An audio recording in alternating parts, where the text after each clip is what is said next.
Welcome to Real Paranormal Activity, the network. Entertainment you'll enjoy.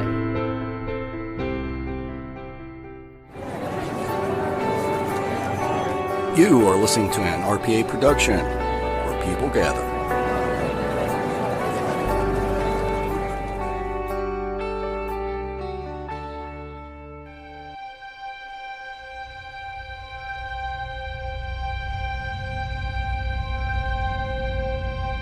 LaFosse Corporation, LLC.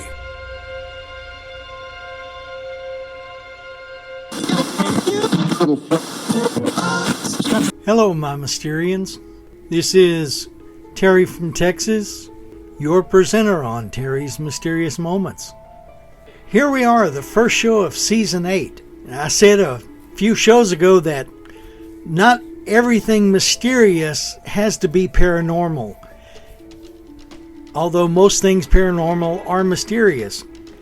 This is just some of the weirdness that the world gives us that I'm going to go into tonight on this show.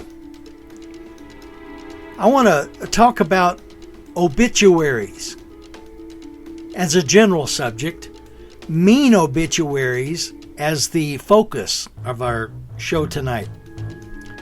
Most of you know what an obituary is, or an obit for short. It's an article about a recently deceased person, and newspapers often publish obituaries as news articles. For instance, when a famous person dies, there's usually a write-up about it, not just in the obituary section, but maybe on the front page. Although obituaries tend to focus on positive aspects of the subject's life, what they did for work, what they did in their life with family, maybe any military background and good things they did in the military, or the subject matter that they chose to make their life of. It's not always the case, though. According to Nigel Farndale, the obituaries editor for the British paper The Times, he says obits should be life-affirming rather than gloomy, but they should also be opinionated, leaving the reader with a strong sense of whether the subject lived a good life or bad, whether they were right or wrong in the handling of their public affairs. An obituary may be published for any local resident upon death. Two types of paid advertisements are related to obituaries. One, known as a death notice, usually appears in the births, marriages, and deaths section of the paper and omits most biographical details and may be a legally required public notice under some circumstances. The other type, a paid memorial advertisement, is usually written by family members or friends, perhaps with the assistance from a funeral home.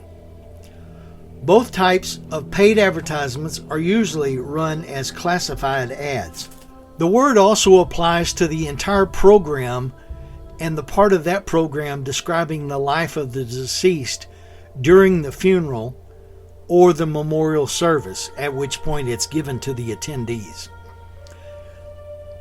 The page heading on this little brochure may be obituary or reflections, while the rest is usually the order of the service.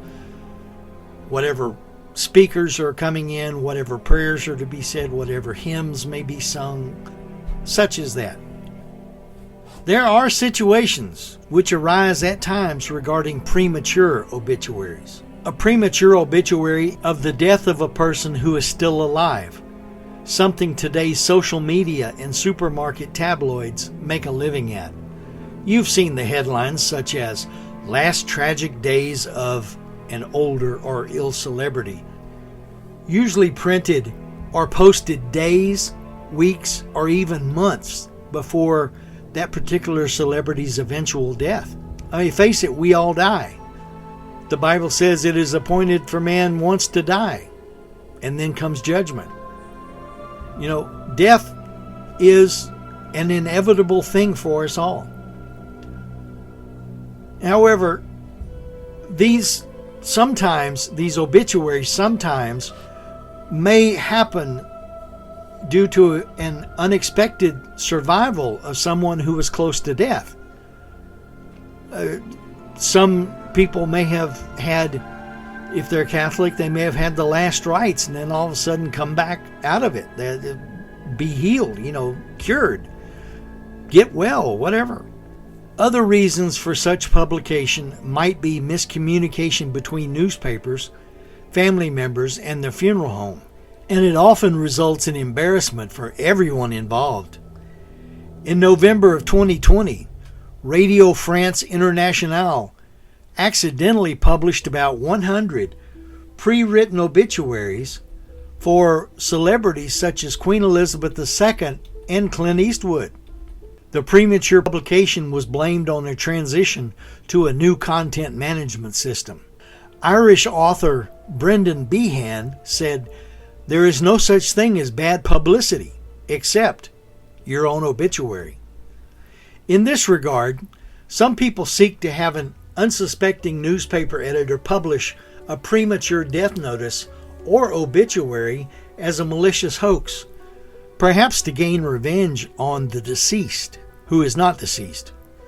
To that end, nearly all newspapers now have policies requiring that death notices come from a reliable source, such as a funeral home. Though even this has not stopped some pranksters, such as Alan Abel, whom I will be profiling at a later date. Pre-written obituaries are created when the deceased person was very well known. The notice is sometimes written in an unconventional manner. They miss certain points of the person's life in order to be put in later. Media outlets have pre-written obituaries available in case a famous person dies, and they usually only have to include the date, location, and manner, if disclosed, of death. These are also known as advance obituaries.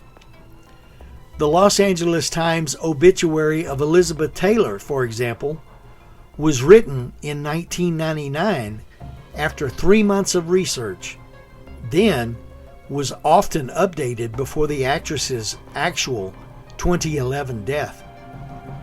Quite often, the pre-written obituary subject outlives its author. One example is the New York Times obituary of Taylor, written by the newspaper's theater critic, Mel Glasso, who died in 2005. The 2023 obituary of Henry Kissinger featured reporting by Michael T. Kaufman, who died almost 14 years earlier in 2010. Writing in 2021, Paul Farhi of the Washington Post observed that while once a sleepy corner of journalism, publications in the internet age have invested more resources in preparing advance obituaries for rapid publication online in order to meet widespread public interests. Obituaries can attract millions of readers online within days of their subject's death. The New York Times maintains a deep reservoir of advanced obituaries, estimated to stand at roughly 1,850 as of 2021. The paper often interviews notables specifically for their obituaries, a practice begun by Alden Whitman in 1966. As of 2021, the Washington Post has about 900 advance obituaries on file, and entertainment publication The Hollywood Reporter has prepared 800 advances for notable figures in the film and television industry. An advance obituary is usually not written until the subject has reached old age, as the earlier a profile is written, the more additions and revisions it will likely require. Former New York Times obituary writer Margaret Fox, I hope I said that right, wrote that as a generic rule, when lives are long enough, accomplished enough, and complex enough that we would just as soon not get caught short writing them on deadline, advances are assigned. Consequently, Many public figures who die unexpectedly or prematurely will have no obituary available at a given publication, and journalists will be left to research and write lengthy articles on short notice. However, Farhi noted that advance obituaries of younger people will occasionally be prepared if they're known to have health problems or, quote, chaotic lives, unquote. And I took that to mean that they have problems with substance abuse and other problematic things like that. The Washington Post had an advance obituary for singer Amy Winehouse, whose struggles with substance abuse were widely chronicled before her death at age 27. In another case, Nigel Farndale said that in April 2020, when news broke that then British Prime Minister Boris Johnson was in an intensive care unit with COVID-19 during the pandemic, he was under considerable pressure to quickly prepare an obituary that could be immediately published if Johnson died from the disease. Stuff like that happens. Still, for particularly major figures, advance obituaries may be drafted early in their lives and revised constantly throughout the following years or decades. Bill McDonnell, obituaries editor for the New York Times, estimated in 2016 that Fidel Castro's obituary, quote, cost us more man and woman hours over the years than any piece we've ever run, unquote. Work on his obituary began in 1959. Perhaps they were thinking that maybe somebody would do away with Mr. Castro. And it went through many subsequent iterations. Well into the 21st century, the visual layout for the obituary was substantially modified to match changes in the paper's page size, and a presentation for its digital edition cycled through different slideshow and video formats to match advances in internet download speeds. The newspaper began drafting an obituary for Queen Elizabeth II when she was still the heir apparent, and that it was rewritten in its entirety multiple times until her death in 2022. Obituaries are a notable feature of The Economist, which is a British magazine-styled weekly, which publishes one full-page obituary per week, reflecting on the subject's life and influence on world history. Past subjects have ranged from Ray Charles to Uday Hussein to George Floyd. The Times and the Daily Telegraph publish anthologies of obituaries under a common theme, such as military obituaries, sports obituaries, heroes and adventurers, entertainers, rogues, eccentric lives, etc. Good way to do it. However, the decisions we make every day determine the ways in which we'll be remembered. No one is perfect, but there are some people who make it very difficult to love them. Thus, not all obituaries are sweet and kind. For some who wish to memorialize their loved ones, the phrase, "don't speak ill of the dead," doesn't cross their minds. When someone is remembered more for their bad deeds and characteristics than their good ones, though, sometimes their survivor remembers them with a mean obituary. When it comes to memorializing the dead, surviving family members are likely to be complimentary, even when their relationship with the deceased person was strained. However, the following 5 families could not bring themselves to gloss over unhappy family dynamics. The most recent mean obituary to go viral tells the story of one Kathleen Demlow. Her children wrote this blistering obituary, and it begins like many others. At first, it seems like a typical newspaper death notice. It goes on to say she married Dennis Demlow in 1957 and had 2 children, Gina and Jay. But then it turns a corner and goes into darker territory when it becomes clear that the deceased woman had become pregnant by her husband's brother, Lyle Demlow, and moved to California. Written by her children, the obituary turns from a simple accounting of a life to a brutally honest description of a family that was torn apart by an affair. Unfortunately, the bad blood did not end with the death of the Demlow matriarch. As the obituary ends, she will not be missed by Gina and Jay, and they understand that this world is a better place without her. The short and sweet notice leaves no question about the mark that Kathleen Demlow left on her children and forms part of her permanent legacy. That's tough. The second story is about as famous as an internet story can get. It's been around for a while. I've listened to it several times, presented by a radio program, I believe out of Dallas. And it has become apparently the template for all other mean obits, and it's a classic. It has been on the internet for years, like I said, and I initially heard it there and have been a fan of it ever since, if you can be a fan of something like this. It sounds so positively fake, but it has been verified by the newspaper that initially ran it. Obituaries haven't always been complimentary, but obituaries archived online have only become a common practice in the last 15 years or so. This obituary has even been plagiarized and used as a template, like I said, for other mean obituaries years later. In the summer of 2008, Dolores Aguilar passed away and was immortalized not for her good deeds and kindness, but for the pain she inflicted on her family. Now, this is quoted in part.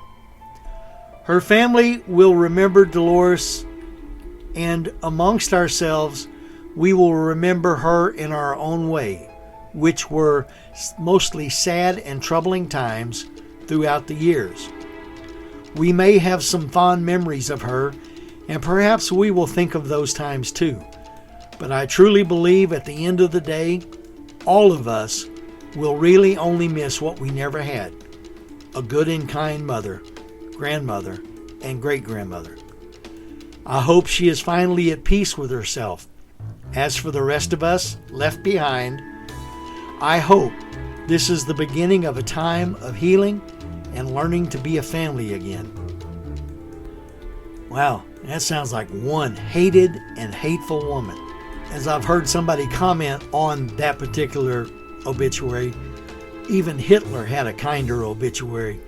The third story is that most brutally honest obituaries found online begin with civility and then descend into the story of a flawed human who is survived by relatives who resent them. This is not the case in the obituary of Leslie Ray Charping, whose family comes right out with it in the very first line. Leslie Ray Popeye Charping was born in Galveston, Texas on November 20th, 1942, and passed away January 30th, 2017, which was 29 years longer than expected and much longer than he deserved. Wow. It goes on to explain that the patriarch was an abusive man who hurt his family time and time again. Leslie was surprisingly intelligent. However, he lacked ambition and motivation to do anything more than being reckless, wasteful, squandering the family savings, and fantasizing about get-rich-quick schemes. Leslie's hobbies included being abusive to his family, expediting trips to heaven for the beloved family pets, and fishing, which he was less skilled with than the previously mentioned. Leslie's life served no other obvious purpose. He did not contribute to society or serve his community, and he possessed no redeeming qualities besides quick-witted sarcasm, which was amusing during his sober days. The story of Leslie Ray Charping is a cautionary tale. If you don't live well, you won't be remembered well. The people closest to you in life are likely to be the ones responsible for your permanent memorialization. Though mean obituaries are rare, treating others with kindness is the only way to guarantee you will be remembered kindly. The fourth story. Those who have been scathingly remembered with a mean obituary share one common factor. Their children are usually the writers seeking a revenge. This was also the case with the obituary of Mary Ann Teresa Johnson Reddick. She passed away in August of 2013, leaving behind 6 children who had no pleasant memories of the mother who raised them. Quoting the obit, "She is survived by 6 of her 8 children, whom she spent her lifetime torturing in every way possible. While she neglected and abused her small children, she refused to allow anyone else to care or show compassion towards them.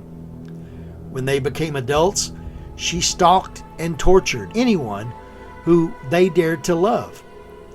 Everyone she met, adult or child, was tortured by her cruelty and exposure to violence, criminal activity, vulgarity, and hatred of the gentle or kind human spirit.